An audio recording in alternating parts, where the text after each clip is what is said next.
This is Break Yo Bales coming to you from my sanctuary on the D2R Discord. On this episode, we do a quick retrospective of Season 1 of Stay Awhile and Listen. Then we dig into the D2R survey from Blizzard from back in February. Then we'll briefly talk about the art piece that we commissioned for the podcast, some stuff from Reddit, and then lastly we discuss speculation for BlizzCon, which is coming up in September. Enjoy.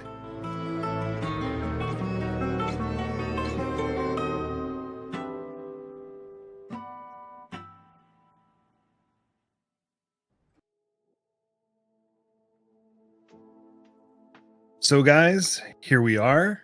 We are joined by, as always, Tyrael and Crude Sash. You guys want to say hi?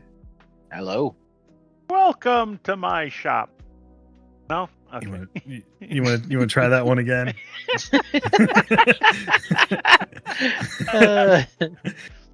Okay, fair enough. Hi guys. So it's been a little while since we've recorded. We took a little break after the llama episode, which was really awesome. If you haven't listened to that, I recommend going back and listening to episode 11. But as we embark on what we're calling season 2, I prepared a little statement kind of reflecting on things. So I'd like to read through that here real quick before we get into everything else. So with that, as we begin season 2, we wanted to take a few minutes to look back at the first season of Stay Awhile and Listen. When we started the podcast, the idea was fairly simple. Create a place for thoughtful conversations about Diablo II and the people who have helped keep its community alive for more than 2 decades. Across our first 11 episodes, we had the opportunity to sit down with creators and community figures, each with their own history, perspective, and connection to the game. We talked about how they discovered Diablo II, the paths they have taken within the community, and why the game continues to hold such an important place in their lives. Every conversation was different, but a common theme continued to emerge. Diablo II has endured because of the people who continue to play it, create around it, share their knowledge, and welcome others into the community.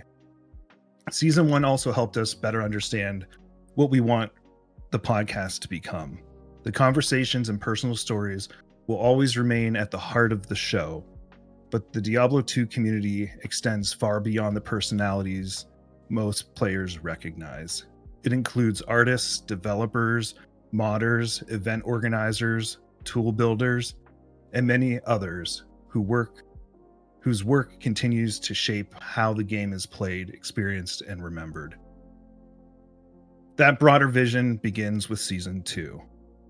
So before moving forward, we wanted to thank every guest who trusted us with their time and their story.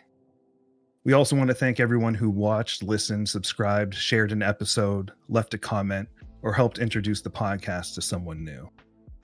Episode 11, featuring Mr. Llama SC, brought our first season to a fitting close. With episode 12, we begin a new chapter, continuing to highlight the people behind the community while expanding the conversation to include projects, tools, events, and ideas helping move it forward. Season 1 helped introduce the people. Season 2 will explore even more of the community they and others have helped build. Thank you for staying a while and listening, and welcome to Season 2. I'm immensely thankful, as you stated, for the time that so many people took out to join us and give us perspectives that were outside of our own, and I think expanded our views and what we think about this game that all of us love immensely. Whether it was Mr. Llama, whose voice is huge in this community, down to Willie D, who's just a funny and kind-hearted guy, to Misha, who cracked us up, and everyone else in between. They all brought their own flavor to this podcast, and I think they also invited new thoughts and ideas to our player base and our listening base with their views and their jokes, their attitudes. Just, we had such a smorgasbord of, like I said, views, the ideas that they threw out, and just some unique perspectives. And even getting, Jordan on here from Blizzard, it was really neat to, kind of get a peek behind the curtain. So my thoughts are just, being thankful for everyone who joined us. Yeah, I would say grateful is a good way to put it. Oh, for sure. Of course. I didn't want to leave anyone out. So like Macro, thank Yes. you.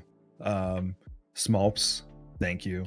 Like it's this first season has been wonderful. I think far exceeds anything that any of us even anticipated when we started episode 1. Yeah, it's been an incredible ride already, and I'm really looking forward to what's to come, especially with the potential upcoming updates that have yet to be released. Just there's still a lot of unknowns, and that's exciting for me, and I think for a lot of players.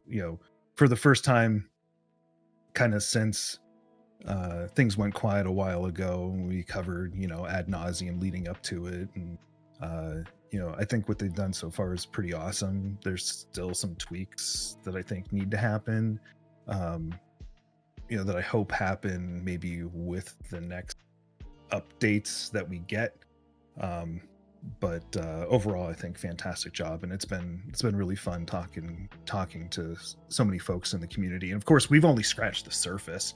Like, there's so many people, and I think that's kind of one of the things that makes this kind of such a daunting task, because it almost feels like we did so much, but when you look at it, there's still so many people in the community that we haven't talked to yet. So I'm looking forward to figuring out what that looks like in the future. And I'll throw out a big thank you to all of our listeners and the people who've been with the show and left their comments and really showed us that they liked it and they engaged with it. Our community supporters have been so helpful and amazing. It's been awesome to meet these people in the community and hear their stories and learn from them and joke with them, and it's just been a real blast. And I'm just grateful for the opportunity, and really excited to see what we're going to do this year. Indeed. I guess kind of piggybacking off of the upcoming unannounced, unknown updates that we all think are going to happen relatively soon here, I thought we'd go back. I know we've talked about it in other episodes, but I don't think we've actually done a drill down on the player survey that came out back in February, shortly after ROTW launched. And I thought it might be fun for us to go through the entire list and say yes or no. We'll record our answers now, and then post BlizzCon, hopefully we get some news about D2R there. We'll revisit the list and see how things kind of worked out from the things that we wanted to see, and see how, looking back, hindsight's 2020, it would be cool to kind of revisit that in the future. So I thought we would do that, and then we'll get into maybe our top 3 or top 5 things that we would like to see from that list. So first question: a new act with 6 quests continuing the story. Would you like to see that? I'm going to say yes. Absolutely. Yes. I'll record that absolutely as a yes. All right, moving on. A new playable class added to Diablo II Resurrected. I'll say yes, but it's kind of weighted. Like, it depends on what else there is. But I'll say yes, just because it would be cool. But there's a lot of implications. Like, that implies a lot of different things. So I don't want to waver on it too much. I'll just say yes. I will say yes, also weighted as long as it is approached with the same care and consideration that Warlock was, and is also lore friendly. Yeah, and I guess the other part I would add to that also is, if it's instead of something else like Act 6, then no, I'd prefer Act 6 over, you know what I mean? So it's kind of like, Yes, but after. yeah, yes, but there's higher priority things, I guess is what Yes. it comes down to. Sorry, Kurt, go ahead. I'll say no. I think we have enough. I think we have enough archetypes covered, and I think it would just add more clutter. And yeah, I just think we have enough. You I think it think would dilute the game? I think it would dilute it. I'm happy with where we are right now. Yeah, okay. Solid take there too. You're right. I respect that answer. Yes. So 3 new quests to finish Act 4. I'm gonna say yes. Yes or more. Yes, for sure. New environments or zones added to the game. Yes, because I feel like that kind of, like, if you add new quests to Act 4, maybe there wouldn't necessarily be new zones or environments, but there could be. But definitely with Act 6. Although I guess they could do that without adding an Act 6, but Why? yes. Yeah. Mine is an emphatic maybe if it is, as you said, tied This to... is yes or no. I know. I can't give a dead answer. If it's in line with an Act 6 or something All like right. that, yes. If it's rifts or something like that, absolutely not. All right, minus 1 point. Moving on, Yeah. Crude. Yes, I think it broadens the scope of the game and makes endgame farming a lot more interesting. But there is a saturation point. Expanded cube recipes and crafting options throughout item progression. I'm going to say yes. Now, I could be wrong here, but I'm pretty certain that there, at one point, people extracted some new unused crafting recipes and things out of... Yes, they did. Yep. And I haven't heard or seen anything more about that recently. And in fact, I think at some point I tried to go back and look for it and I didn't see it anymore. So I don't know what happened with that, but I would like that. Yeah. As long as the care is taken, to match the same kind of vibe, absolutely, let's do it. I say yes as well. New monsters added to the game. I feel like, again, that is kind of a loaded question because if they added an Act 6, naturally there would be new monsters added to the game. I don't think you would reuse the same ones. Because I answered yes to 6, I'm going to say the caveat being with the new monsters, it would be part of. So I'm going to say yes. I think I'm with you. Yes, as long as it's organic to other changes like an Act 6 being added. I'll say yes, but it's not a high priority for me. Improvements that raise the power of lower performing builds and balance the meta. I would say yes, with the caveat that it doesn't like wildly change everything. Could it be cool if they revamp everything? Sure. But I feel like that's too much at one time. And so lower performing builds. Yeah, I mean, there are a lot. There are more builds that are bad than there are builds that are good. I'm going to say yes, but it just depends, like, how they do it. Yeah, I could see it being a good thing. In fact, I'd probably rate that right under a new act as far as, like, an important thing for me. Just as long as it doesn't, take an F tier build and make it a triple S over everything else. Yeah, that's a fair point. If we're talking about just kind of moving stuff from F tier to D tier and stuff from D tier to C tier and so on and so forth, I'm not saying that that's the approach they should take, but I think it needs to be done tastefully. Yes. Yes, and as someone who enjoys a class that's yes we know, top yes, list. and Barb. Okay, we're moving on. No, go ahead. No one saw that coming. No, I was just going to add that you broke my chain of thought. I'll have to come back to that one. But yes, All right, I do sorry. I want to see that. It's okay. Reduced disparity between caster and melee classes through item build and balance. I'm going to say yes. I feel like one of the things that I see across all the the forums that I participate in, that seems to be a common thread. And I tend to agree, like melee classes generally suffer from not enough damage output. I'll just keep it simple. I'll say yes. I will also say yes, and I'm going to steal Crude Sash's thunder here.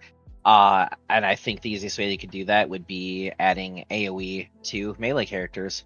So to be clear, I mean, I guess technically splash damage would be AoE, but to be 100% clear, splash damage from swinging, makes sense. It'd be able to hit more than one target at once.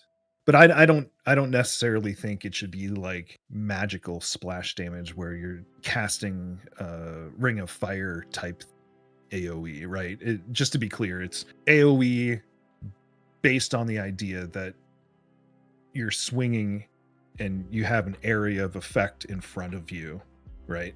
That's the physical interaction. Yes, and to tie back, you've got 5 minutes. I'll use them quick. To tie back to the previous question, I think that having more classes that can do more builds and more specs that can be competitive in endgame, I think it improves ladder play more than anything else, because it provides people with a little bit of variety and a little bit of breaking up that knot where it's going to be just Sorks and Warlocks at the top. So I think that's important. I think it gives people who enjoy those other classes an opportunity to feel like, yeah, my guy is up there, my gal's up there. And working on what you're saying about the AoE for melee, one of the things you have to think about is envision the barbarians from D3 and D4. They're channeling the power of the ancients through them.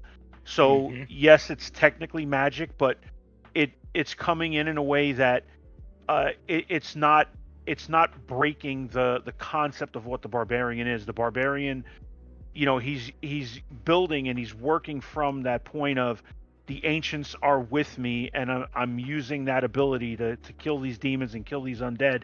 So yes, when I smash my hammer into the ground, it's radiating out all that energy of destruction. So I would disagree with you there, Break. I don't think it needs to just be a melee AoE specifically. I think it's a melee and here comes the rest. And that's the concept of Hammer of the Ancients, Seismic Slam, things like those things in other Diablo games. Ancestral Rage. So I'm going to put you down for a yes then. Good job. Adding a new mercenary type to Act 4. Yes, that's easy. I think that would be really interesting. I don't know what that would be. We've kind of talked about it on previous pods. It'd be interesting if maybe you could have a demon that became good, that switched sides kind of thing. So maybe one of the monster types in the act could build lore around that in some way. So I think that could be interesting. But certainly there's other options. I think succinctly yes. Yes. I don't know what exactly that would look like, whether it be a holy warrior or a raised demon or whatever, but yes, something would be neat. I have to say no because it's in my bottom half. It's not a huge priority for me, but I will say that idea did intrigue me, and I wonder if we could have something maybe where like the mercenary is kind of like a necro and helps raise demons / undead to fight for you.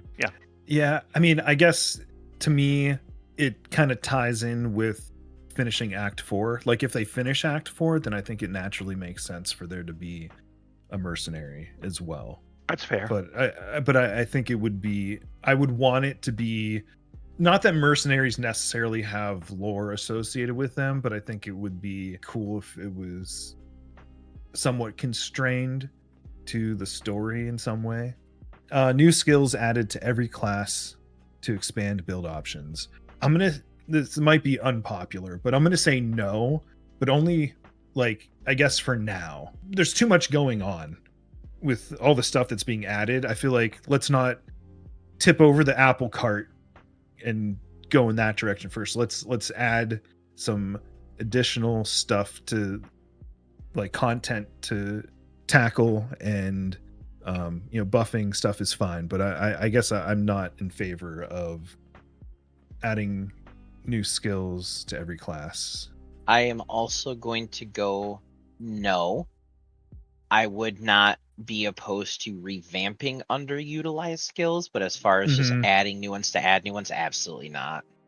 I'm also a no, and same thing as Tyrael said. I wouldn't mind seeing some skills changed or improved upon, but definitely we have enough, I think. More meaningful itemization with clear trade-offs and less automatic best in slot behavior. I'm going to say yes, but I guess it depends on the specifics. I'm also going to say yes, as well as long as it's done carefully and tactfully. Trade-offs would be huge, because it's literally, for instance, you see a smiter, there's absolutely best in slot gear, and that's it.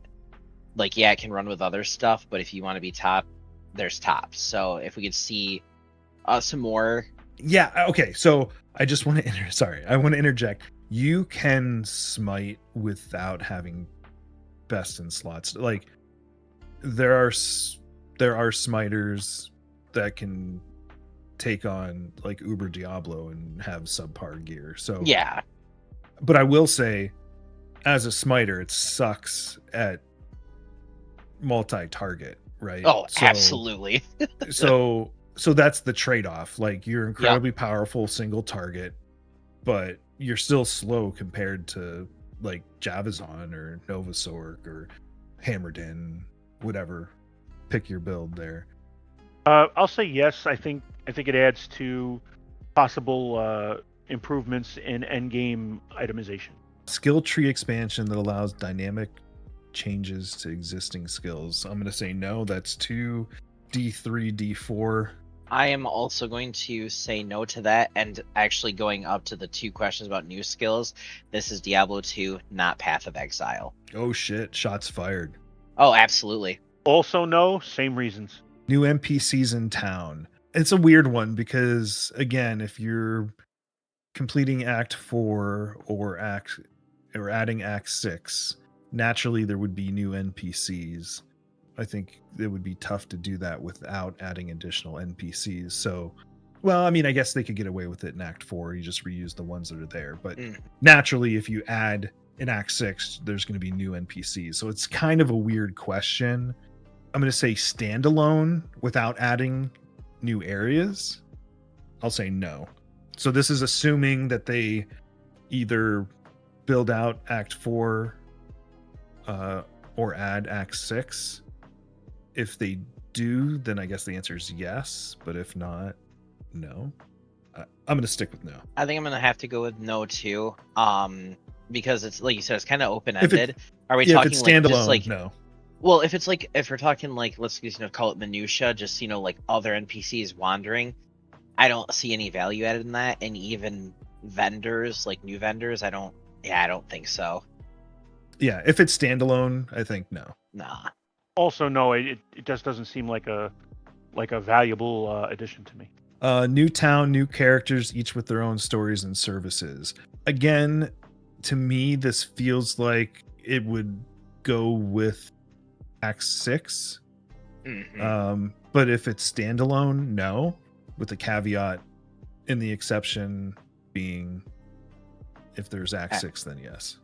I am going to go no, and verbatim the same reasons you gave. No, and again, without new content, it doesn't really seem to add a lot. Skill trees for individual skills. No. No, see previous reasons. Yeah. No, God, no. What do you mean? You guys don't want skill board? No. All right. Server-wide activities where all players contribute to shared goals and earn rewards. I'm kind of torn on this, because while I think it could be cool, so there are kind of server-wide activities now. Well, one in particular, which is declone, but that the way that that's set up is it only drops one thing. So even if, like, you're in a game with other people when it spawns, it's more of a competition, basically competing with other people for that drop. So, that current iteration of it is, and it is, let's be honest, kind of dated now. There are no duped SOJs. Certainly there are botted SOJs. I mean, I guess I don't believe there are any duped SOJs. I feel like they've fixed that. If there are, it is far less prevalent than it once was. Yeah. I feel like the whole idea behind it acting as a sponge for duped items doesn't apply anymore. It's tough. Like, I would have to see it. I will say yes, but it depends on what that looks like. I can't really envision it now. If they did come out with something like that, but I'll just say yes for now. I'm gonna say no for now, unless they can show us a working system that fits into the restraints or constraints already in the game that work. Respect. Okay. I'm going to say yes because I think I'd like to see declone and maybe other things happen through other means than what you've said. And we kicked it around a little bit in our general chat on the Discord. Maybe through different types of selling, gambling, anything. There's a lot of ways you can do it, and I think it would be interesting and cool, especially on ladder play, to see those kind of things and how they might develop. A new map-based challenge system where you select specific encounters for specific rewards. Hard no. Yeah, I'm gonna have to go with no too. It's a no for me. This is actually a thing that they added in Diablo 4 called War Plans. It's interesting, but ultimately not high on my list. A new Paragon-style talent tree system. Hard no. No for me, dog.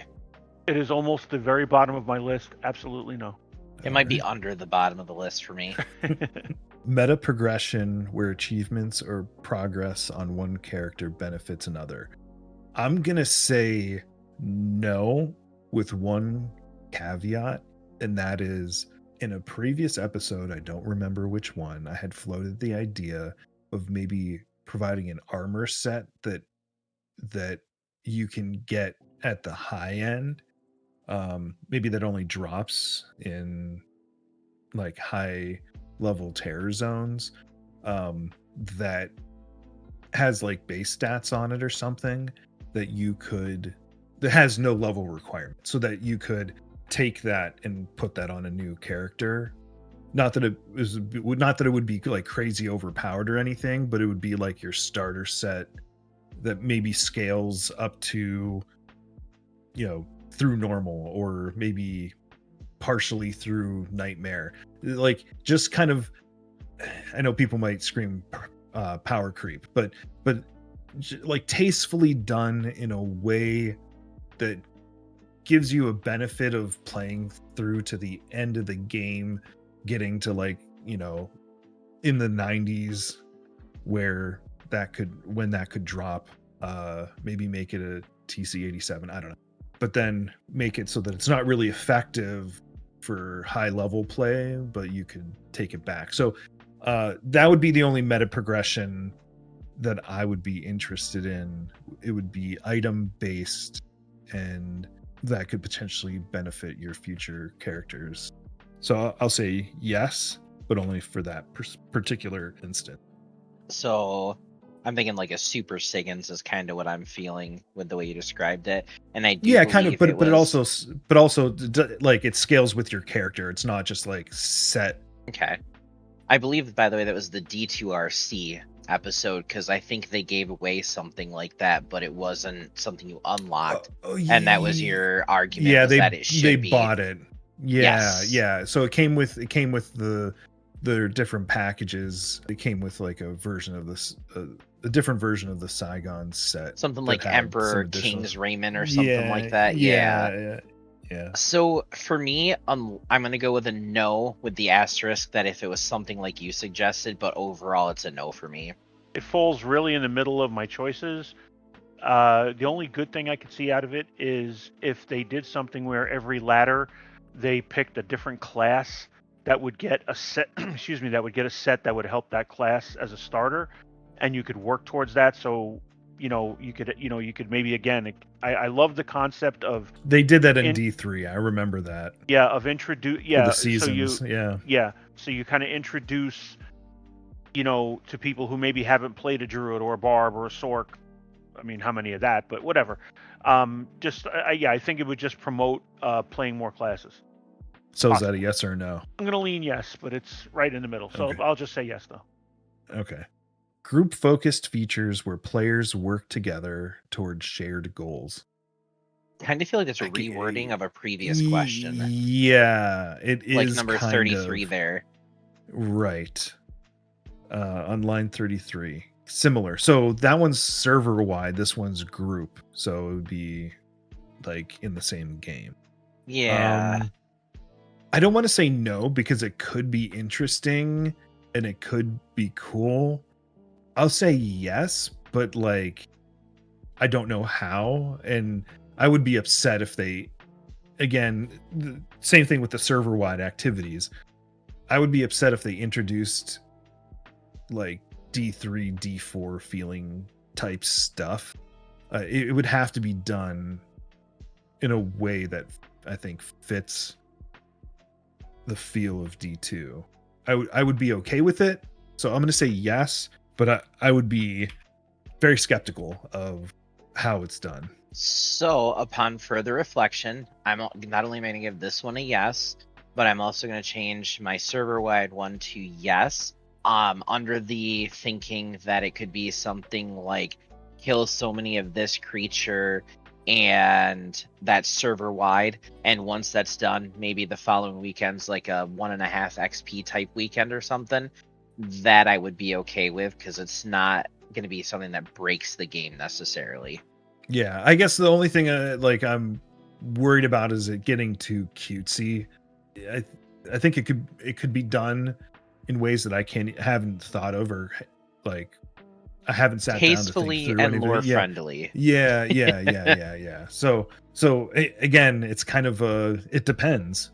It's a hard no for me, and the real quick reason is I don't want any systems that have the potential to create walls where there is content or gear or anything of that nature that's locked behind having to do that. People do really enjoy their single player things, and even when you group up, I think it's an important distinction. And in D2R, you group up when you want to, not because you need to. And I really don't want to ever change that dynamic.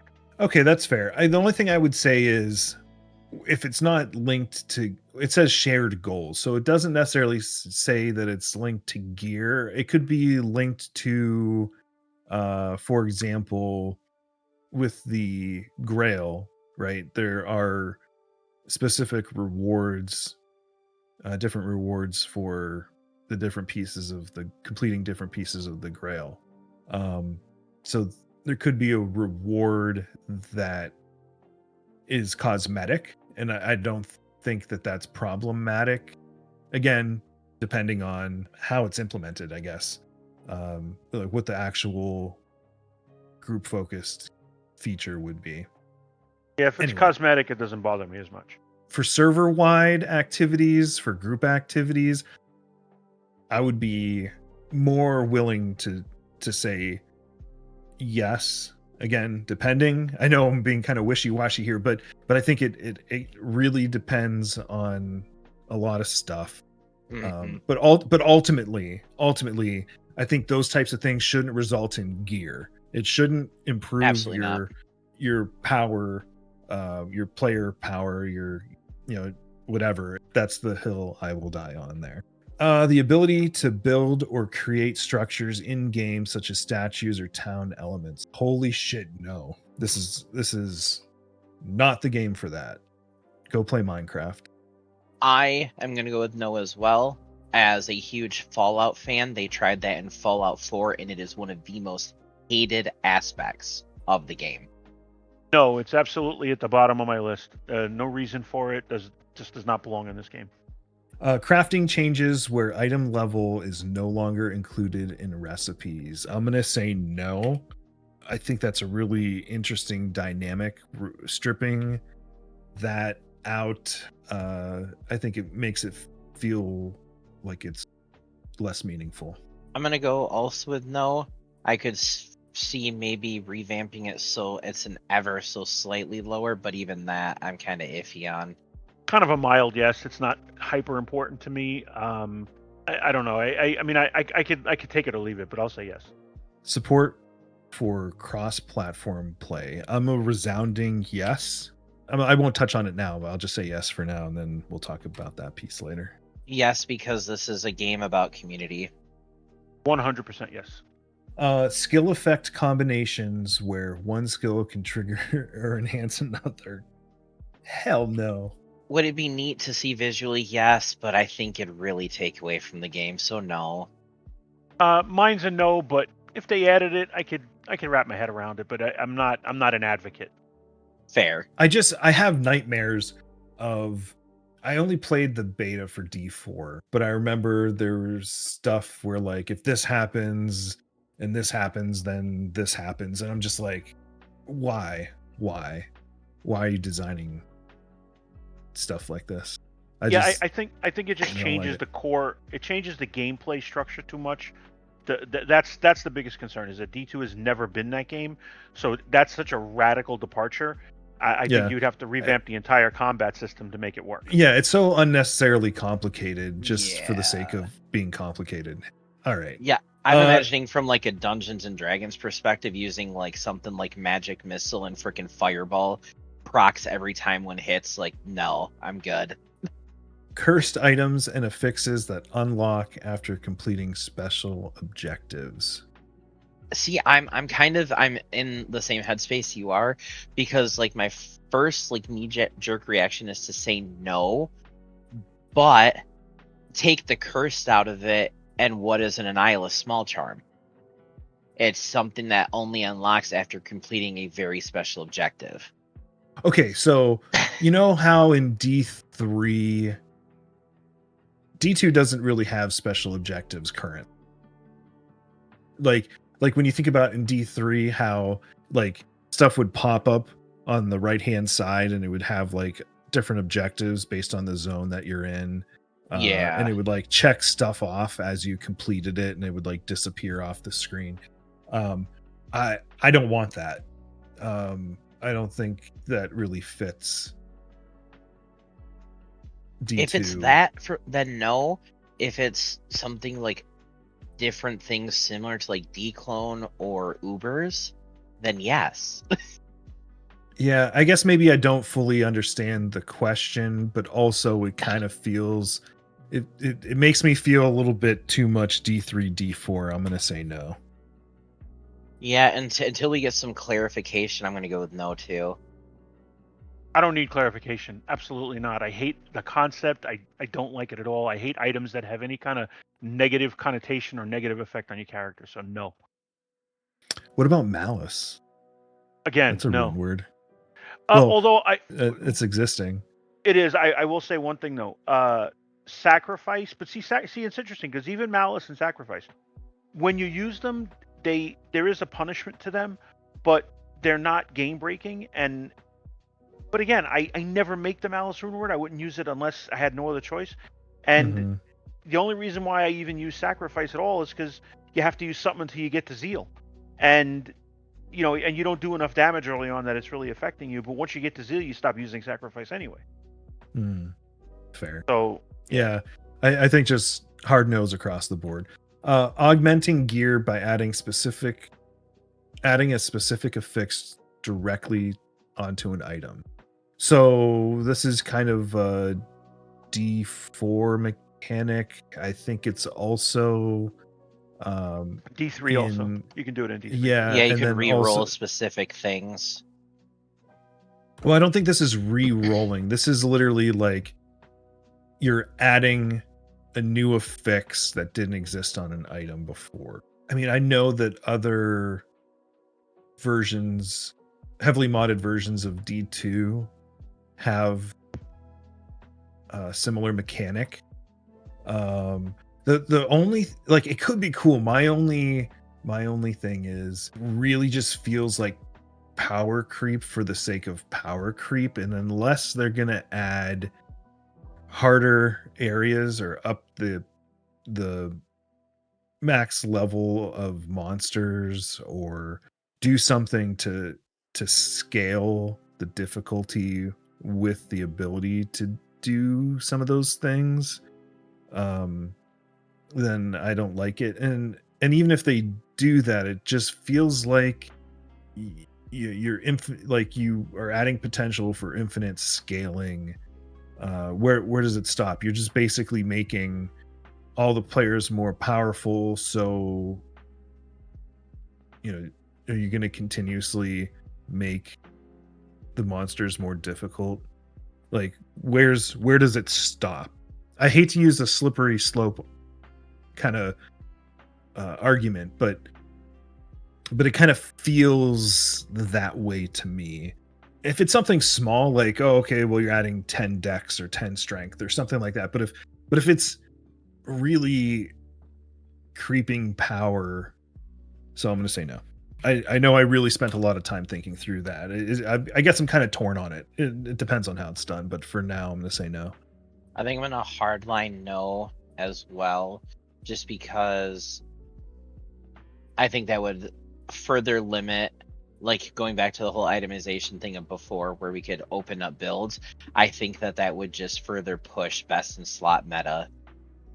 And I guess just to clarify, if they did it, I wouldn't want things like where they're adding FCR or they're adding skills or they're adding anything that's too overpowered, because some of the fun of the builds is that the itemization, like, it forces you to use certain items in certain slots to hit your breakpoints, so on and so forth, and that kind of just circumvents the whole trade-off thing, and True. I don't want that. No, and I do need to elaborate a little bit on this one. So the first part of the no is when you take a look at an item and how are you going to add a skill to that? Are you just going to plop something extra on it? That seems a little bit OP to me. Are you going to replace something? And if you are, is it going to be random? Because then you run the chance of bricking the item.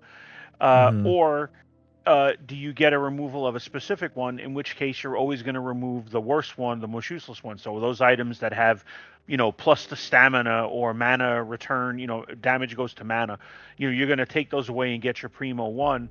And again, this is going to go into the D3, D4 thing. And the thing I want to elaborate on real quickly is I don't ever want my comments to be construed as I don't like D3 or D4. I think less of them as games. I think they're both a lot of fun in their own space.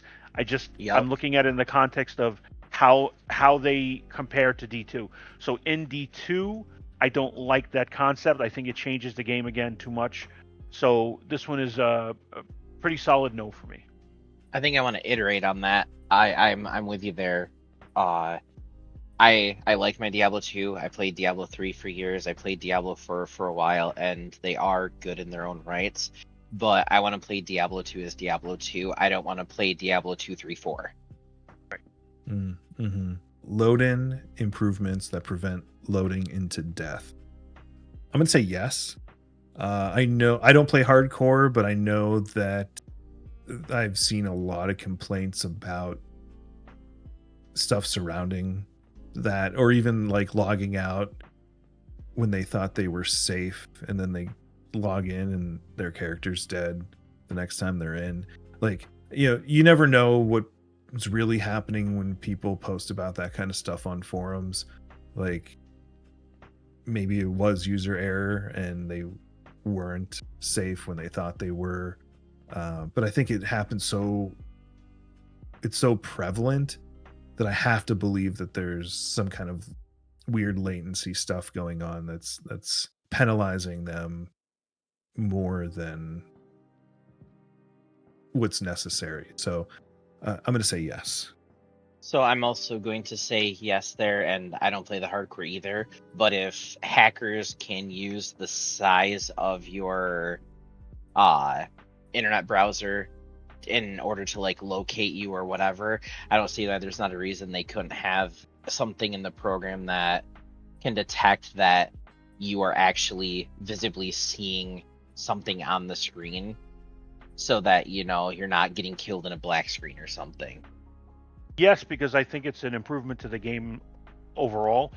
But I do wonder what kind of hardcore player just logs out in the middle of the field and doesn't town portal first.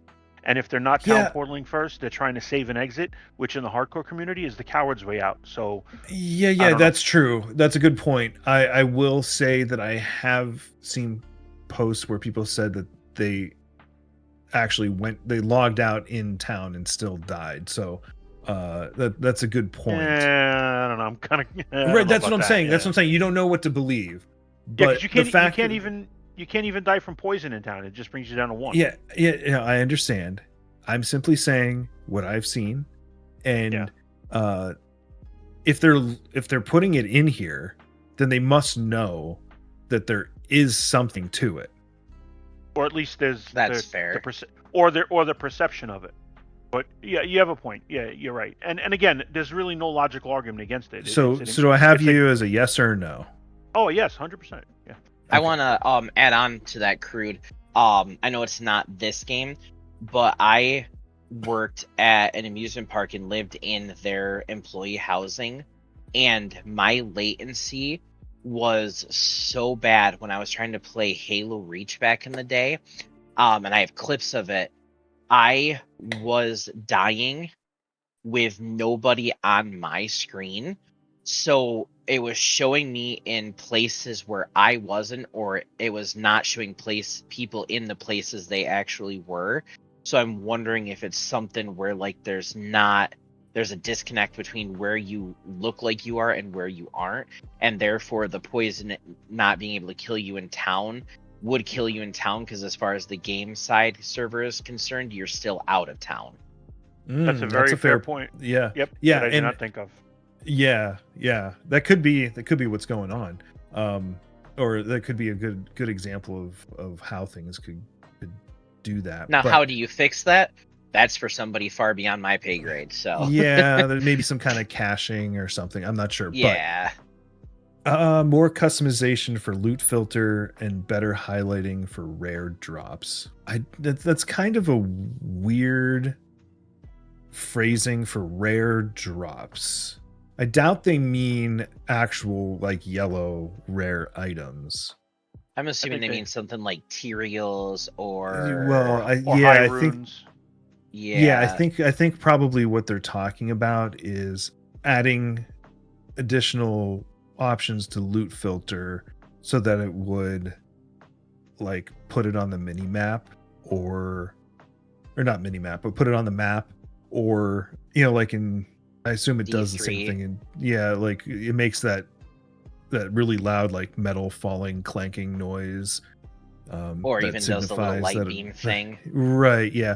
So I guess I would be okay with it as long as it was not like ridiculous, and you had the customization to like affect how it, like the mechanic of how it works. I wouldn't be against it, but like personally, I've been playing for so long. When you hear a charm drop, even if you have the loot filter on, and like you hear a charm drop, but it's not being displayed because let's say you have large charms turned off. I think for veteran players, that probably doesn't add a lot of value. For new players, I feel like that would be beneficial. In all the time that I've been playing, there's only been one time where I killed monsters and I pathed away, and I went and killed more monsters and I doubled back that same way, and there was a Shaco or a Shaco, however you want to pronounce it. And like, so I had missed it initially. If I hadn't crossed back over, I would have missed it. So I could see how maybe that could be good for anyone? I'll just say yes. I'm gonna say yes. Not necessarily for me, but I can understand it being helpful for other people. Also yes, and if I didn't like it, I just wouldn't use it. As long as they provided an option to not use it, right? So it depends on how customizable it is. Charm bag that lets you store charms inside a dedicated inventory container. All right. We talked about this a lot in the last episode with Llama. He's a big fan. It seemed like that was his number one thing that he wanted. At first, I was kind of skeptical. I'm kind of warming up to the idea of it, but only if it's done in a way that is tasteful. And by tasteful, I mean it should be no more than 8x4, and also it should mean that charms no longer work in your regular inventory, so they only work in the charm bag, and that Ooh, I like also includes unique charms. So your Annihilus, your Torch, and then other various charms that you would put in there: large charms, small charms, the magic. I guess also Geeds, and then your Sunders as well. I'm gonna say yes, as long as it's implemented in that fashion, that takes into account for the space that would be taken up by 2 tomes. And not that everyone carries them, but I feel like 2 tomes and the cube take up that 2x4 space. So that 8x4 space would be what's remaining, and I wouldn't want it to be 10x4, the same size as your inventory. I'm gonna go with yes, and maybe expand a little beyond that. I think, and I hadn't thought about it before either, so I'm gonna have to say kudos on the thoughts that charms don't work in your normal inventory. I like that idea. Not much bigger than Sunder, Geeds, Torch, Annihilus, maybe enough space for 2 more charms, and I think that would force people to really open up how they go about building their builds. Some builds are reliant on having a certain number of skillers, or having, I don't want to say 3 2020s, but variations of that kind of stuff, or like 1 to whatever it is, 80 something, 1 to 83 lightning small charms. Like there are a lot of builds that are dependent on charms, and I feel like I wouldn't want to take those build variations away. It's your answer, so whatever, but I feel like there's more nuance to it. Yes, an 8x4 that locks out the inventory. I had this idea, and I'm not the only one, but I had this idea back in, I don't know, 2003, 2004. It made so much sense that I still cannot believe to this day that they didn't implement it 20 years ago. Honestly. Yeah, I mean, I spend a lot of time on the Blizzard forums, and there are certain people that are just like, no, your character wouldn't have 2 bags. Yeah, okay. Yeah, they would. It's just like, also your gigantic Colossus blade wouldn't fit inside of a cube. Exactly. Like, yeah. So anyway, there's a thing called magic here, folks. yeah. All right, the ability to reroll staff mods in the cube to change the modifiers on a rolled item. That's a lot like a previous question also. Yeah, it could be cool, but I feel like I'm just going to say no, simply for the fact that just don't like it. I don't know what to say beyond that. I don't pretend to know everything about this game. From what I had to look up for staff mods. Are those hidden modifiers? Is that what I'm understanding? Or are those actually something you can see? I believe staff mods are like the core of, like, I think staff mods are along the lines of like staves having sorcerer skills, druid pelts having druid skills. That's the way I thought of it. Maybe I'm wrong though. That was my impression. Yeah, so I'm gonna go with I'm I'm gonna go with no, just because I'm not 100% sure on how that all works. But could change depending on if my knowledge base changes. I'm going to say yes, because this falls in line with the idea that I had, where you would take a rune, put it in the cube with an item, and give that item that rune's effect, but keep the item otherwise intact.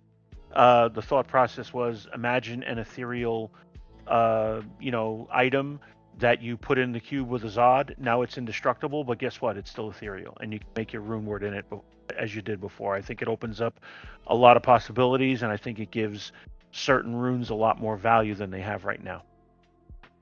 Yeah, I think you and I talked about that. Yep. Like not on the pod. Right. Yeah. It was just a side off the conversation. pod. Yep. And I guess I wouldn't be opposed to something like that. However, and I think I brought this up before, I feel like it should cost more than just the one rune, because there's no penalty for just doing something that is potentially very overpowered. So I would say it would require 2 of the rune. I don't know. I mean, if you think about it, though, That would be really taxing. That would be very unfair to single player. Yeah, and also think about it in this concept. When you think about the high runes, a lot of them don't. Some of them don't have things that you're going to rush out and get. Some of them are good. Some of them are okay. But in the case like with Indestructible and Zods are so super rare anyway that using one in that fashion, that is a sacrifice. You're taking it out of your rune word pool, and you're focusing on being able to use an item that's ethereal with a rune word that isn't indestructible already, like Oath. And to me, I think that's a decent trade-off. But I could see it both ways. I could see like saying, okay, a Zod and then some other item, you're right. There has to be something else, because think about it. You're taking an ethereal item, making it indestructible, and then potentially putting another rune word into it. Right. That you're getting the benefit of the indestructible from Zod from another, like that would be inherent in another rune word. So I would be careful. It feels like it could really be OP, but I get what you're saying. Like that could be cool. All right, remote in-game trading for item bartering without joining another player's game. Holy shit. Yes. I would say that a question to me indicates it would be a really fully developed trading system, in-game trading system. By in-game, I mean within the game, not necessarily that you're loaded into a specific game name. Like maybe you access it from the lobby. Resounding yes. I'm gonna hop back to the other one. I did some quick research. Crude was right. I don't think it should be able to re-roll the staff mods from looking at it. And on the remote in-game trading, I'm absolutely for it. I think, though, to mitigate any potential problems, if you put up an item for trade, that needs to at least temporarily be removed from your inventory, and it's kind of like a holding place. Mm-hmm. And then once that person has traded, it stays in that holding place, like the items swap and you get yours next time you log in or whatever. Yeah, I agree. The mechanics of how that would work do matter. Your point, sure. Exactly. Also, like, I know that they would naturally think about this, and they wouldn't implement something where, like, in a situation where that happens and you don't have enough room in your stash, and somehow, like, the item gets lost or something stupid, or like it leads to being able to dupe in some way. Like, obviously that stuff would be tested out, but that it does potentially, my point is that it does potentially introduce ways that things could be exploited. So they need to Oh, for really, really spend some time designing and thinking out how it would best work. Yeah, because like you, as soon as you started saying it, my mind flashed back to early Pokemon days, where you'd like pull the link cable, and both you and the person you're trading would end up with like the same Pokemon. So definitely need to do some play testing, and then maybe have it say, like you said, if your inventory's full, either pop it into a main inventory tab, or have it pop up a warning that's like, hey, remove some items and make some space in your inventory. Try again. Absolute 100% emphatic yes. I believe this would be the biggest quality of life improvement in Diablo II history, even beyond the shared stash that we received. I do want to say though that the best way to implement it would be that every person has when you log in, you have a secluded stash. There's another word, not secluded, that I'm thinking of, but basically what it is A that trade is the place. stash. Yeah, it's a trade stash. When you put stuff in there, exactly like Tyrael said, you cannot use it. For the duration of the trade window. It's in there, and if it gets traded, it gets traded. If it doesn't, it comes back to you. But you don't need like warnings and things like that. We already have that technology in D2. It's the rollover stash for the seasons. You just use that same technology for this. It's there Smart until thinking. it's there until you pull it out, and if you don't pull it out, maybe you lose it at some point. I don't know, but yeah, it just stays in there, and you go pick it up when you're ready once the trade's done. And there's some other back end things that I thought about to help fight the duping and stuff. I don't want to go too far into the weeds, but basically something along the lines of the server can basically create an exact copy and give it to the other person and then delete yours, that kind of thing. But again, like you said, a lot of testing has to go into it to make sure that it doesn't open the door for exploits. Mhm. But absolutely, I think it's the most important change that the game's ever seen, in my opinion. A hotkey that instantly initiates trading, such as Control left click. I mean, I'll say yes, but it's like so low on the priority list. Like there are so many other things that I think should be prioritized over that. That doesn't really add a whole lot of value. Ditto verbatim. Same, yeah. It's like okay, but we don't really need it. Not important. Making previously one-off quest rewards such as socketing or imbuing repeatable. I'm torn on this. I know it might be an unpopular opinion, but I like the fact that it is not something you can just get without work. I don't think you should be able to just go and kill Shank again to get a socket quest, or repeat the quest to be able to do it again. I would hope that they would be able to come up with something that's a little bit more well thought out than just that.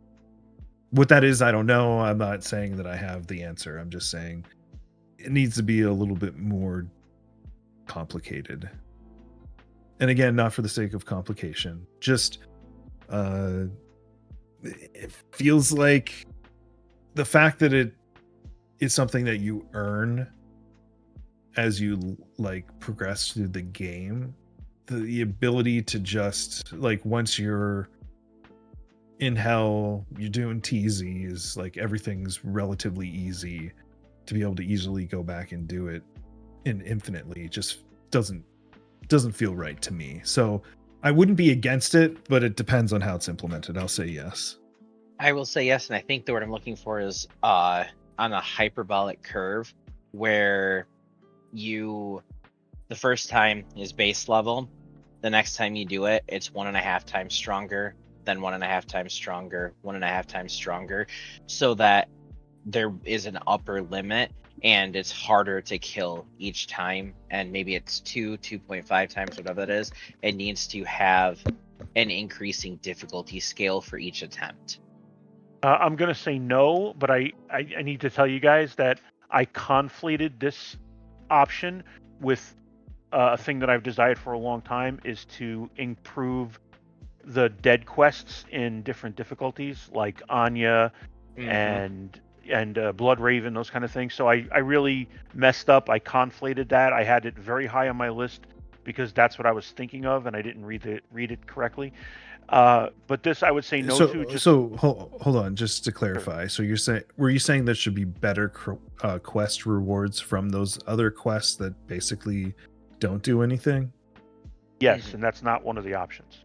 But in that regard, no. I think the socketing and the imbuing and stuff. I wouldn't mind seeing it pop up in other places. Maybe in Nightmare when you kill Blood Raven, option. you get another imbue or something. Yeah, something like that. Yeah, but not infinitely repeatable. Yeah. Also, they could add a Sokka quest to Act 6. True. I wouldn't be against that. An option to disable chat entirely. Yes, but also I feel like the better option would be a revamp of how chat works in its entirety. I think there's a limit of how many accounts you can ignore or block. I think there should be better spam controls.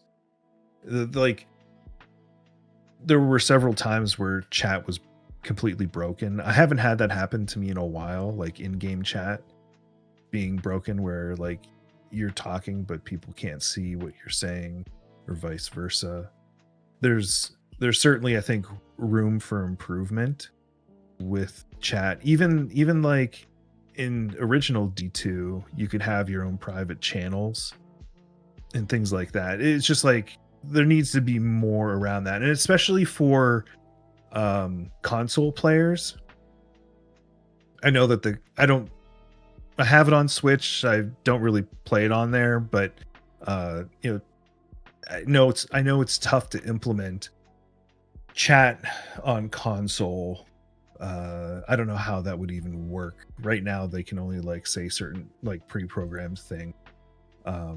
So maybe it doesn't apply there. I don't know, but I'm answering the question different than what's being posed. I'll just say yes, but I also think that in general the chat system needs improved.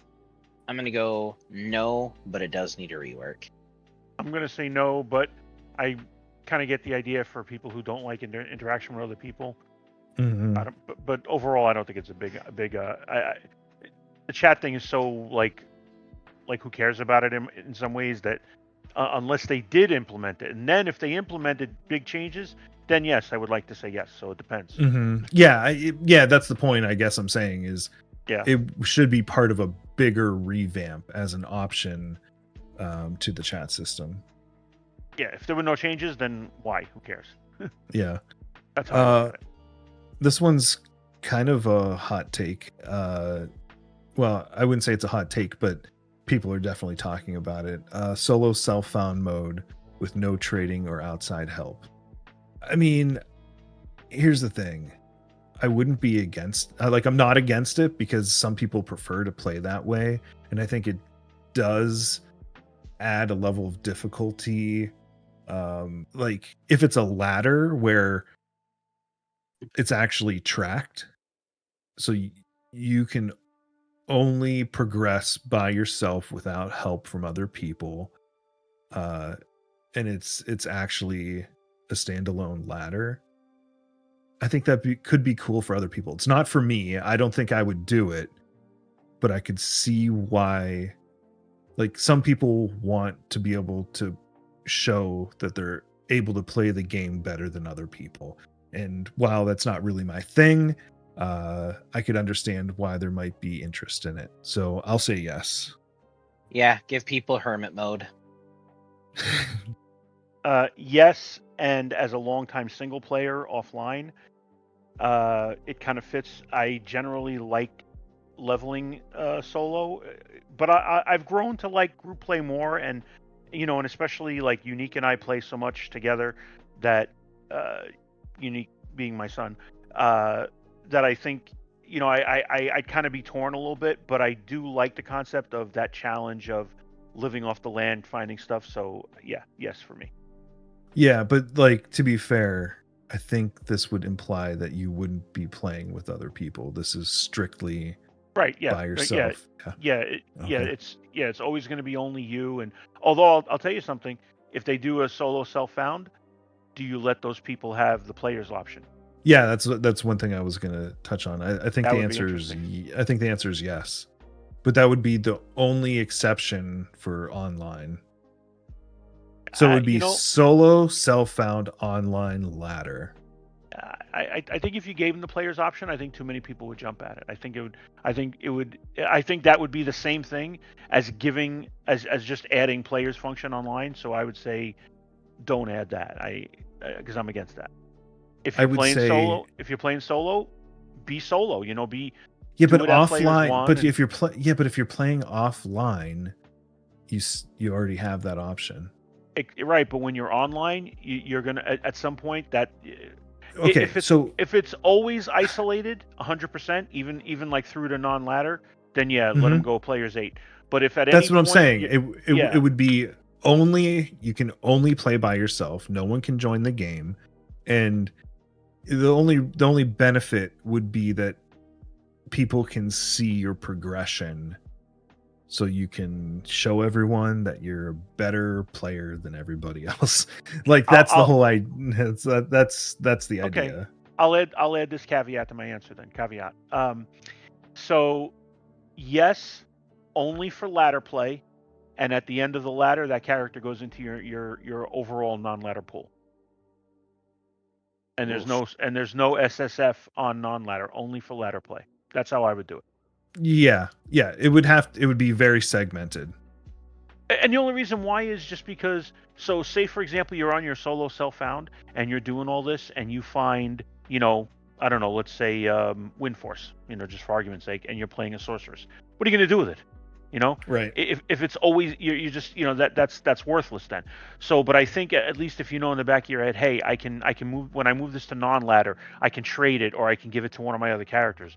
Then yeah, that I think makes sense. But doing it on the ladder where you can eventually mix it, no, I think that's not fair. That's an imbalance in the I agree. to the I economy. agree. Yeah.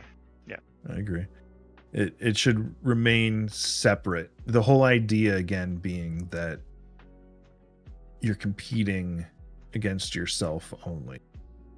And just as a quick aside, in Diablo 4 when they added the solo self-found, that's basically exactly how they did it. You're solo self-found, you're all on your own, you don't group up with anybody else, you can't join a party, and at any point you can just stop and just revert your stuff to normal.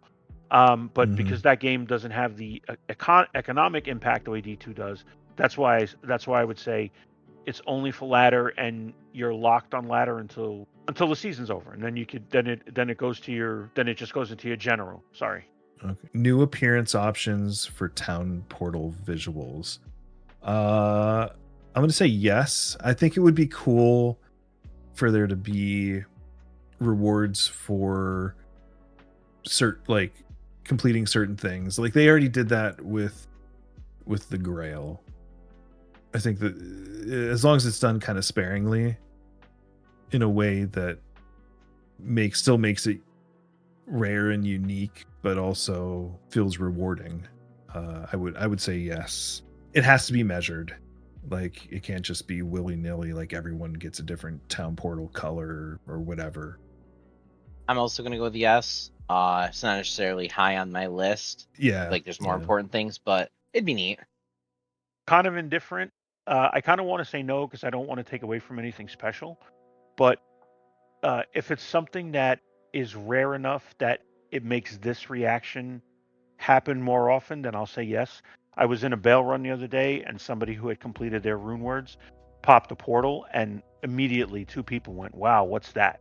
It's gold. Yeah. That's kind of That's cool, cool. and that was cool. And Yeah. yeah, so and I typed in it's a rune word completion reward.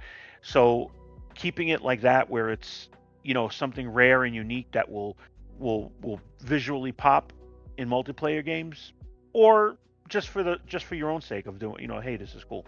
So yeah, I think yeah, but not to the point of saturation like we were talking about. All right. Awesome. So we've got all those answers logged. We'll see what is I guess what becomes real and what doesn't, but Yeah. it'll be something to reflect on later. The other thing I wanted to touch on is like top 3 and why. I'll just briefly go over mine and kind of explain it together. Cross-platform play, number 1. Trading modernization, number 2. Load-in death fixes and technical stability, number 3.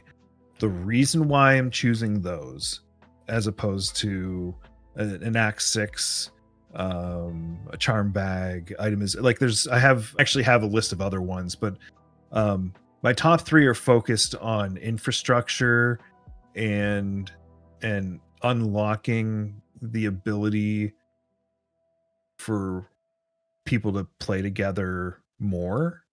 They're more kind of infrastructure and stability things. Well, it's not flashy and as fun as the idea of having new content. This is under the assumption that it won't be a one and done type situation where they're only going to do one more update and then things are going to be just like left for years at a time. This is assuming that that's not the case and that they'll continue to do more stuff. I guess more of it's kind of prioritizing making everything more stable and opening up the ability to more people to play together. I feel like that sets a better foundation and then go and do the other stuff. So that's just my thought. The cross-platform play, trading modernization, and technical stability. I don't necessarily have a top 3. I got top 4 because I really couldn't pick. My top 1, just because I'm a big fan of new content, I'm gonna have to go like a new act / finishing Act 4. 2 for me is a rebalance.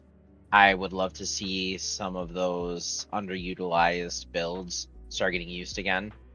It's always nice to see some fresh breath put into some things that have been kind of dead for a while.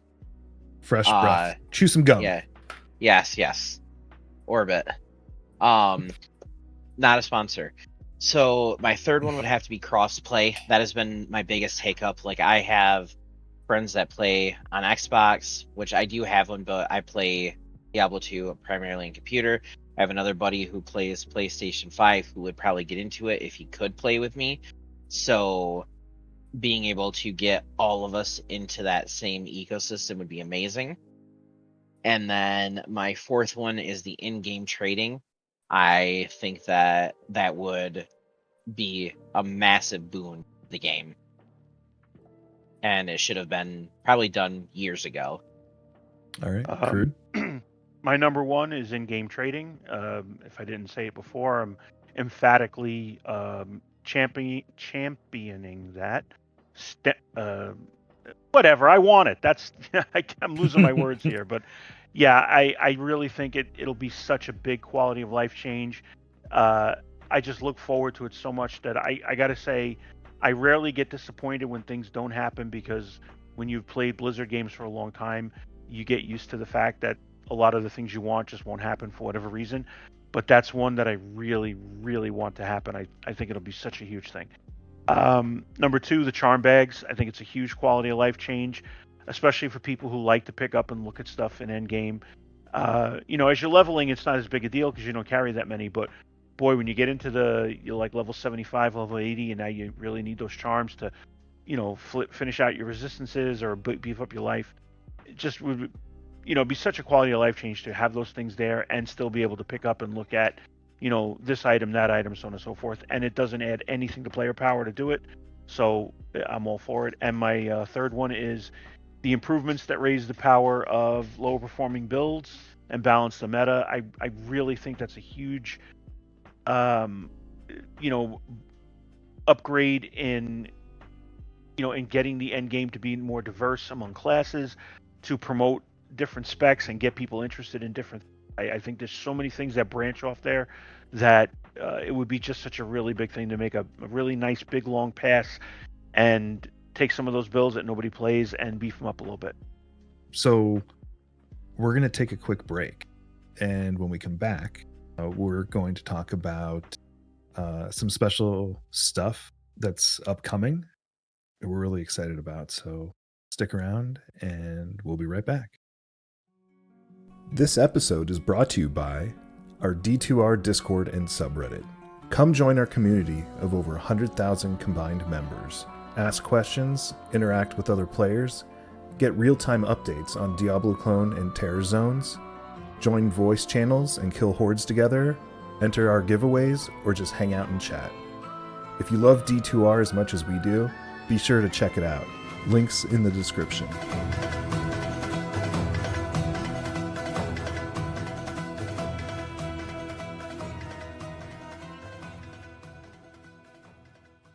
All right, and we are back. So first up, I wanted to talk a little bit about, real briefly, about the art piece that we commissioned for the podcast. We received quite a bit of feedback on the subreddit. I know that there are a lot of people that are against AI, and I'll admit, I used AI to create some of the thumbnails that we used in the past for some of the art, for YouTube, and then for some stuff on the subreddit. And this isn't really necessarily a response to that. It was more like it was something really cool for the community to do. So we reached out to an artist who did an oil painting for us that's thematic to the podcast. We're very excited to unveil it. We're not going to do it just yet, but keep an eye out for that. It's really cool, and thank you to Austin for doing that. It's really cool. We'll be making prints available. We look forward to sharing that with the community, probably closer to BlizzCon. I know I'm going to take a few prints with me to BlizzCon to give out as gifts, and then also maybe get some signatures from folks, maybe the dev team if we're able to, things like that. Keep an eye out for that. We're really pleased how it turned out, and again, thank you, Austin. And then the other thing I wanted to touch on real briefly before we get into BlizzCon speculation, just a little bit ago, someone had posted on our subreddit about they stated that they are the original or the originator of the ring point system, the evaluation system that's used for PvP. I did not confirm whether or not they are who they say they are. I can't say that for certain, but I just thought it was really cool. They did an AMA. I just thought it was really neat. Not something I expected to see, and I just thought it was worth mentioning. It was really kind of cool to see that. If he is who he says he is, then that's pretty cool. And thanks for doing that. I guess before we get into the BlizzCon speculation, did you guys have any thoughts on either of those 2 points? I'm excited to see the reaction from our listeners as well as our community members on the art. I think that's going to be cool. And I'm curious to, once we're done with this, look through and see what our ring guy had to say. I'm glad that we were able to get someone who's a fan of Diablo and an artist to create that piece for us, and I'm excited to see how everybody feels about it as well. Yeah, he was really excited to be able to do that and share his art with the community too. Really was a awesome interaction, and working with him was great. So I guess I would just plug him here and say, if you guys are looking for any neat Diablo art, I'm sure Austin could hook you up. BlizzCon speculation. What I thought we could do here is maybe talk about 2 things.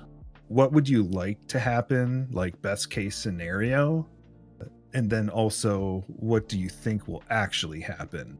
I think this is interesting because there's kind of a tension between the two. Just because you want something to happen doesn't necessarily mean it will. And what do you think will actually happen makes you kind of be more restrictive in your thoughts. So I guess maybe I'll go first. Maybe we'll just do what would you like to have happen first for each of us, and then we'll do what do you think will actually happen. So I guess it's not a secret at this point. We've talked about it multiple times. Crude and I are going to BlizzCon, so we're hoping that there will be awesome news to discuss, and we're looking forward to hooking up and talking with some of the previous guests that we've had on the pod. But what would I like to happen as far as what they announce? First, I think, again, complete speculation, but what I would like to see happen is they release some stuff immediately, kind of like how they shadow dropped ROTW, but not everything. I don't want it all. I would like them to release a little bit, some really cool stuff. We talked about all those things from the survey. Some of those things I would like to have them basically say, here are all the things that's going to be released. We'll do a PTR, and the next ladder will include these things, and it'll start like a week or 2 weeks after BlizzCon, and then follow that up with an announcement about maybe Act 6 or something even bigger, saying that it will be either there will be more information early next year, maybe January, or maybe specifically state what it is and when it'll come out early next year. I think that would be a best case scenario.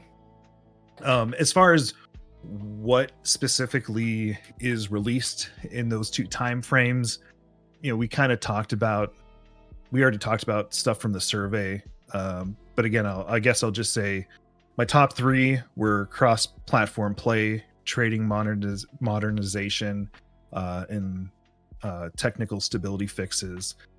Beyond that, melee, caster disparity, and build balance, itemization and crafting improvements, new content, including Act 4, new zones, new monsters, Act 6, new mercenary options, potentially an expanded mercenary system, and then the charm bag. In what order? Kind of still in that same order. Like, it would be really awesome if they came out and said, next week, crossplay across all the platforms, trading and technical stability fixes will roll out next week, and then early next year, Act 6. Like, I think that would be really, really good. Will that happen? I don't know. But that's how I would do it if it were me. My best case scenario would be a roadmap. Not necessarily, June 6th, we're going to drop this, February 8th, we're going to do this, but maybe like quarterly have, Q1 2027, this, Q2, this. And I think that would be really neat, especially if it had the 4 things that I was really excited for, like the Act 6, Act 4 finish, the rebalance, crossplay, and in-game trading. And of course a few other ones, but those being my top picks. A roadmap that includes those things, and sooner the better, but done in such a way that they're not going to fall short on those promises. Yeah, it's always important to under promise and over deliver rather than the other way around. Yeah. Okay, so my best case scenario is we get a discussion about Diablo, the lights fade, and up comes a cinematic that introduces a brand new expansion. I know some people will be like, I don't want to spend more money, but I want them to make me want to spend my money. So I want a full expansion, preferably a whole new act. But a lot of the stuff we said, chock full of all kinds of updates and upgrades and a commitment to the game moving forward, because that's what that will be. If we see that happen, we're getting it. That's the commitment. We're getting a commitment that this game is important to Blizzard, and that it's going to continue on, and they're going to invest resources. Because if they're going to do all that, they're going to expect it. We're going to expect it rather, and that's what's going to happen. That's my best case scenario. I get so excited that I levitate 4 feet above the ground. I do like how you painted the picture of the anticipation actually while we're there. I hope you're right. Yeah, would be incredible.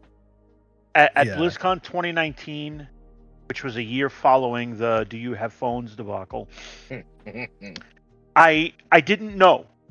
I went there. I did not know. I was hopeful. I did not know what was going to happen. I knew that there was going to be a WoW trailer because they announced, and I knew they were going to announce that, so I was ready for that. Was not ready for the Diablo IV announcement. I was not ready for that amazing trailer. I'm not expecting that for this, but a nice, good 2-minute full, gets the full Blizzard treatment, will be just so exciting and such a pump up moment.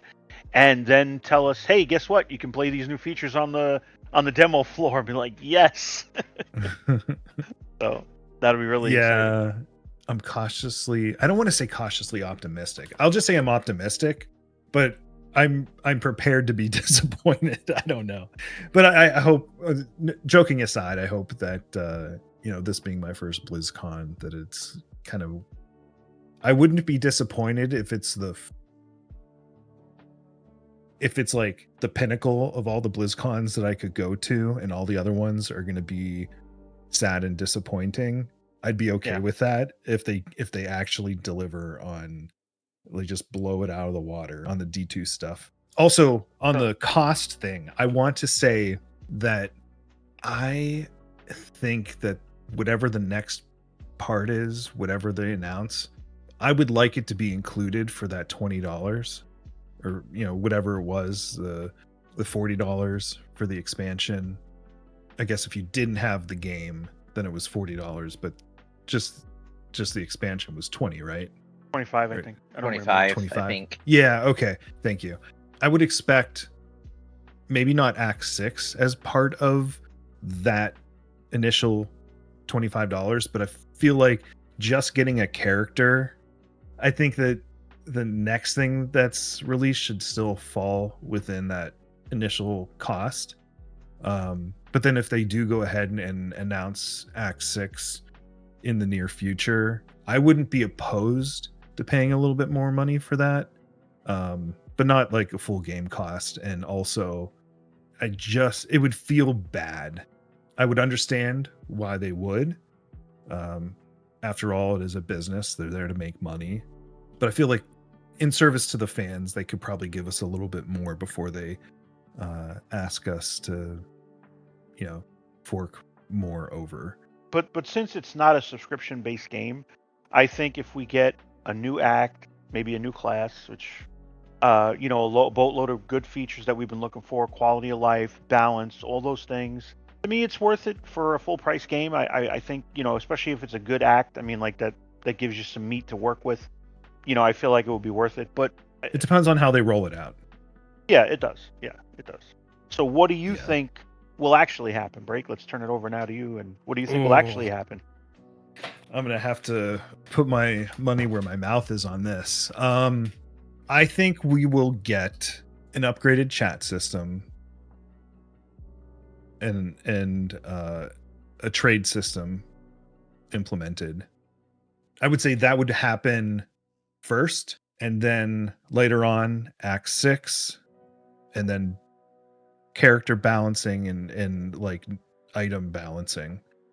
We didn't really get into it. I think it was in the list, but like making some of the old uniques and sets worthwhile. Like I feel like that could be part of the secondary piece that they hopefully announce would be maybe a little later on. But certainly some stuff now that's included for that $25 that we already paid, and then more stuff later. There's a lot of stuff on that list.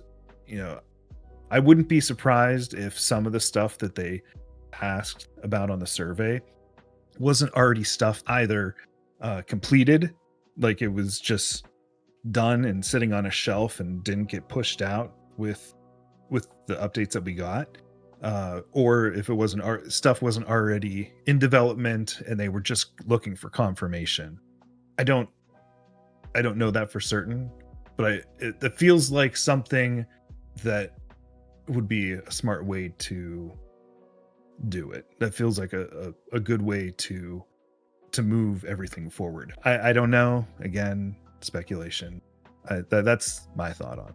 So what I think will happen, and I want to preface this by saying that this is me thinking from Blizzard thinking of it from a business point of view. I think that what's going to happen is that we're going to get a full-blown expansion at a full price, even though that might rankle some. And I think, I don't know what the exact things will come of it, but I think that's what's going to happen. Just from the standpoint of, I feel that the Warlock expansion or DLC, whatever you want to call it, I think it really was the litmus test for Blizzard to see if there was profit to be made, and I think that they saw that. I don't know the exact numbers. I have not followed an earnings call from them in quite a while, so I don't really know. I'm optimistic that was enough for them to say, let's continue on and move this forward. Obviously, they have to have some plans with Diablo 4 moving forward as well. It's possible that D2R might get a squeeze there, where Diablo 4 may take precedence. Maybe they feel that's a better place to put their resources.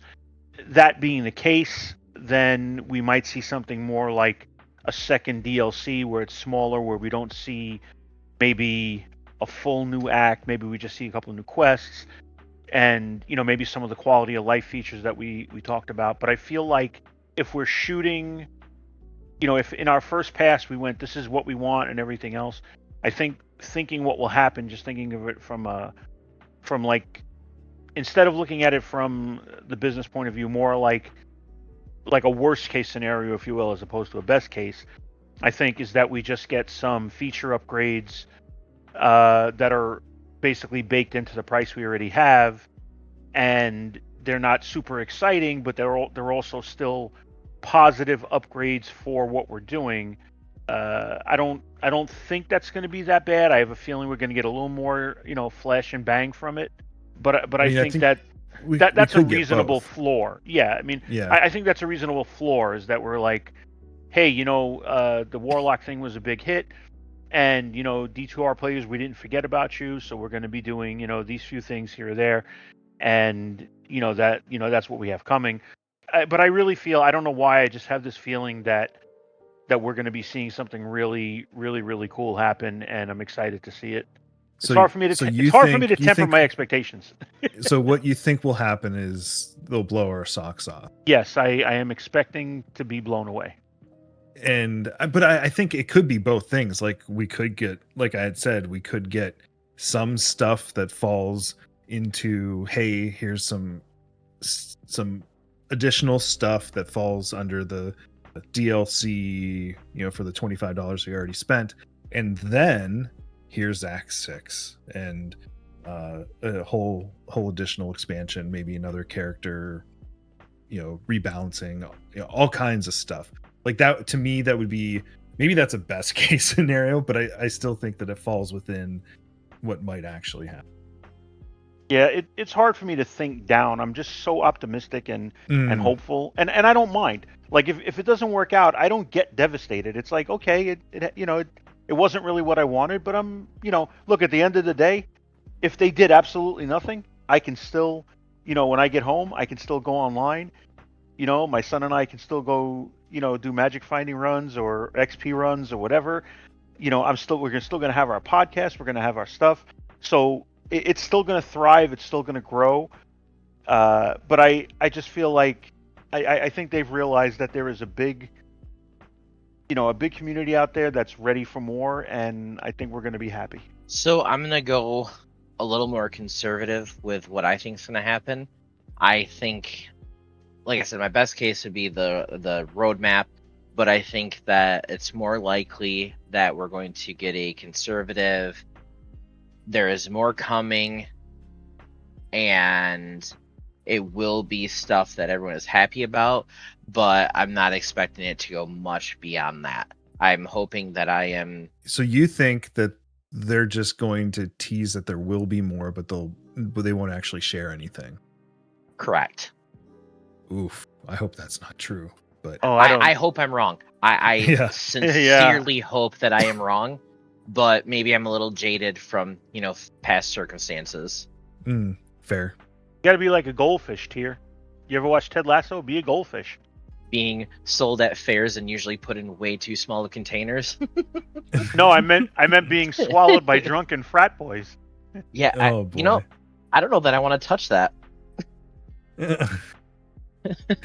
Oh boy. Let's keep it family friendly. Yeah, I get what you're saying.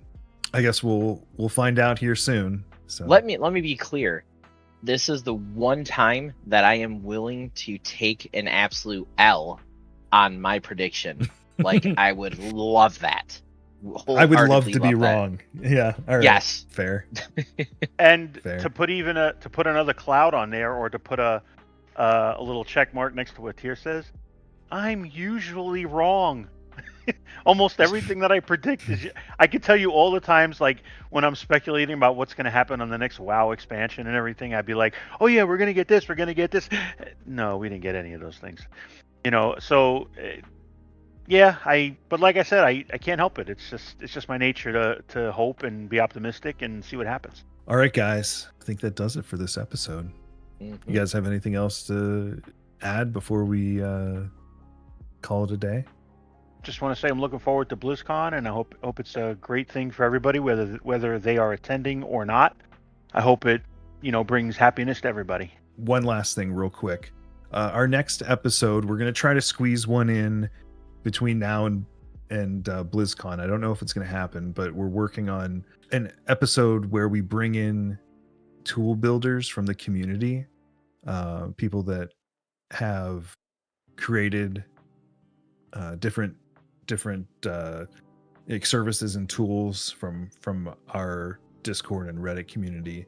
So we'll showcase some of their work and what they're working on, and really neat stuff that I'm excited to talk about with them. So if we are able to figure out timing and scheduling and get those conversations recorded, then we will hopefully have that out before BlizzCon. So with that, Tier, Crude, thank you.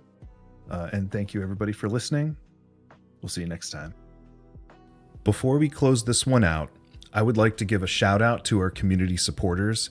These are folks that are supporting our efforts across the podcast subreddit and Discord with a small monthly subscription via our new Stay Awhile and Listen Plus option. Community supporters enjoy some special perks, including early access to podcast episodes, occasional access to small pre-show hangouts with the hosts and podcast guests, supporter-only input opportunities, access to VIP-only areas of our Discord, and credited in the podcast post role as a community supporter, and more. If that sounds like something that interests you, the link is in the description below. So, the following folks are our founding community supporters: Apropos, Cozen, Damage Corp, Jonks, Crassel, Mr. Shackelford, Planetary, Roe, Tireless Tracker, Trucker Ducky X95, and Unique Sash.